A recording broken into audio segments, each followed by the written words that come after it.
now be moving into our first session of the day, Legal, Organization, and Strategic Frameworks for Anti-Corruption and Anti-Money Laundering and Combating the Financing of Terrorism. To set the context for you all, I would like to invite Subeektcha Sivakumar of the Advocatas research team to the stage. A pleasant morning for everyone who's present here. My name is Subeektcha Sivakumar, a researcher at Advocata Institute, and it's both an honor and privilege to address this distinguished gathering at our conference, charting the course, Revitalizing Economic Governance for Prosperity.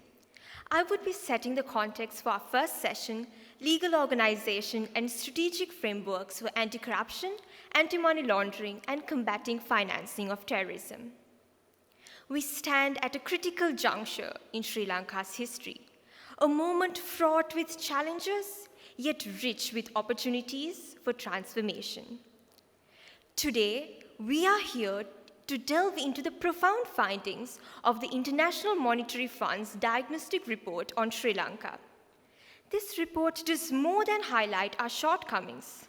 It illuminates a path forward, a beacon guiding us through the labyrinth of corruption, money laundering, and financing of terrorism that has long plagued our nation. As Brian Stevenson once said, the true measure of a character is how we treat the poor, the disfavored, the accused, the incarcerated, and the condemned. It is in this spirit that we gather to measure our character as a nation and to chart a course towards justice and integrity. We begin with an overview of the IMF's diagnostic assessment, which is a meticulous examination of our governance landscape. This report is not just a mirror reflecting our faults, but a map guiding us towards reform. It's a call to action, a plea for accountability, and a blueprint for change.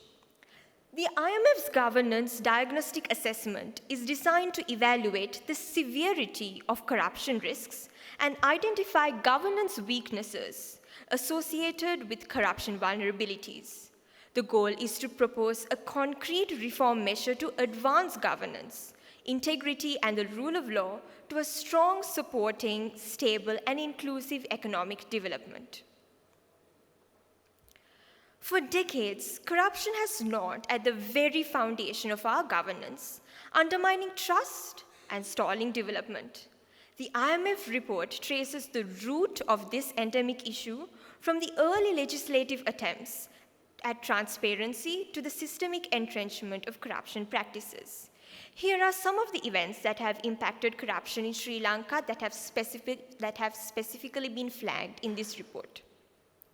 Starting from the year of 1975 with the enactment of the Declaration of Assets and Liabilities Act, which was to monitor the integrity of public officials, to the establishment of CIABOC, which was set up to lead anti-corruption, including investigation and prosecution, to the formation of the Financial Crimes Investigation Division, which was set up with the authority to investigate and arrest without prior approval for serious financial crimes. In the year 2019, with a couple of high-profile corruption cases being abandoned due to a lack of coordination and alleged political intervention. And in the year 2022, there was the resignation of President Gotabaya Rajapaksa over the widespread protest and governance corruption and economic investigation. And finally, in the year of 2023, there's the implementation of IMF's recommendation to governance in Sri Lanka. And these are some of the events that have impacted corruption in Sri Lanka. Corruption is a concept that isn't just limited to criminal cases. Corruption is the heart of why we have failed economically.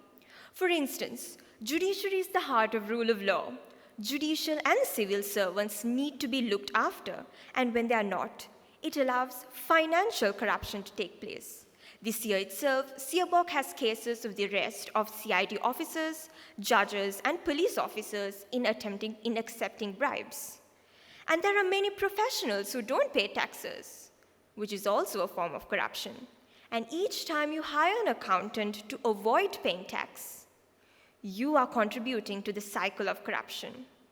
And the high-profile case of Mahanama and Dissanayake versus Seobock, an attorney general, took 4.5 years to conclude. And the backlog of cases being heard is also a form of corruption. Each scandal, each instance of graft and fraud is a stark reminder of the high cost of inaction and the relevance that is in fact borne and felt by each and single one of us in this room, the taxpayers, the general public. The Transparency International maintains a corruption perception index, which is a widely used global corruption index ranking. It measures how corrupt each country's public sector is perceived to be, according to experts and business people. A country's score is to be perceived as to the level of public sector corruption on a scale of 0 to 100, where 0 means highly corrupt and 100 means very clean.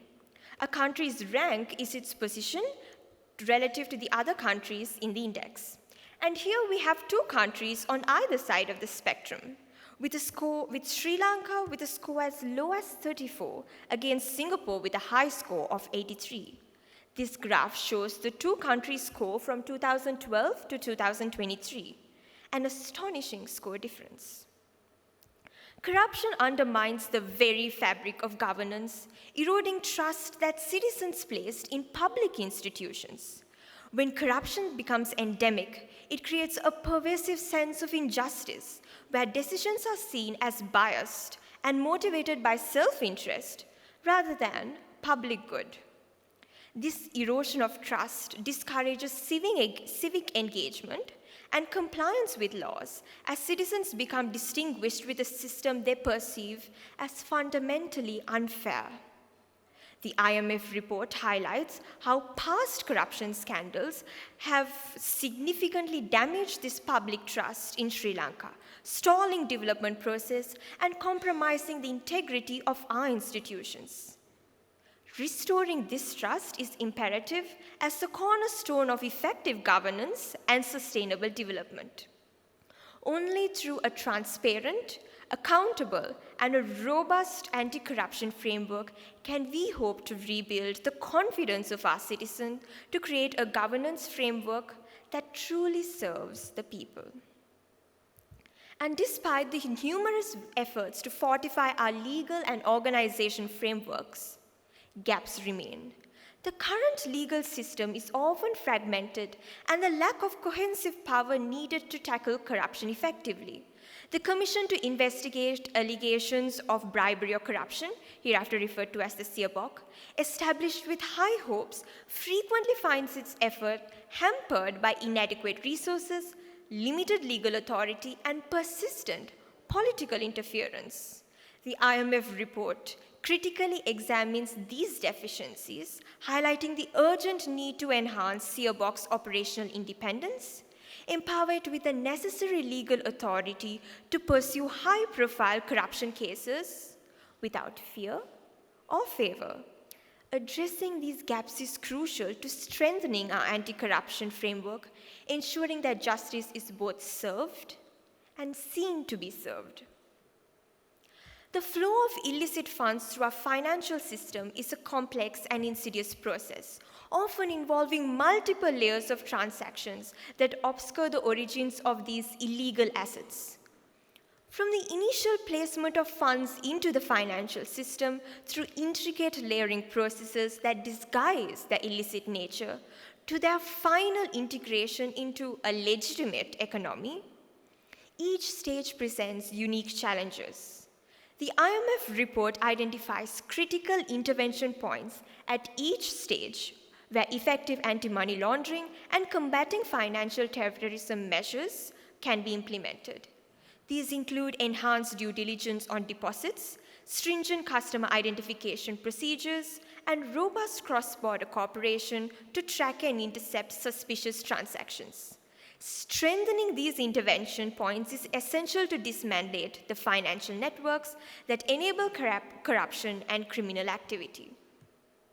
Moreover, it cannot be ignored that these anti-corruption efforts can inadvertently fuel conflict if not carefully implemented. Measures must be designed with sensitivity to the local context to avoid exacerbating existing tensions and grievances. The IMF report provides clear and actionable recommendations to strengthen our fight against corruption.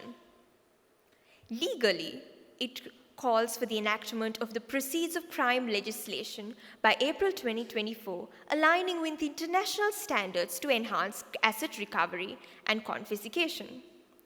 Institutionally, it urges the empowerment of CIABOC through the establishment of an independent advisory committee and improving interagency coordination. Policy-wise, the report recommends enacting a comprehensive public procurement law by December 2024 to ensure transparency and accountability in public spending, alongside measures to increase transparency in tax exemptions and public procurement processes. These reforms are not just recommendations, but imperatives that must be adopted urgently to build a resilient governance framework that is transparent, accountable, and effective. As we stand at the precipice of change, let us embrace this moment with courage and resolve. Our journey towards integrity is not merely about compliance with international standards, but about reclaiming our nation's soul.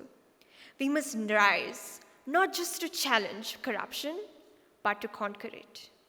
In closing, let me echo the words of Brian Stevenson. Each of us is more than the worst thing we've ever done. Sri Lanka is more than its corruption scandals. We are a nation of resilient, hopeful, and capable people. Let today be dawn of a new era in governance, a new day, a better day. We're gonna come, but we have to help that day to come. Let us leave here not just informed, but inspired, ready to transform the landscape of our nation. Thank you.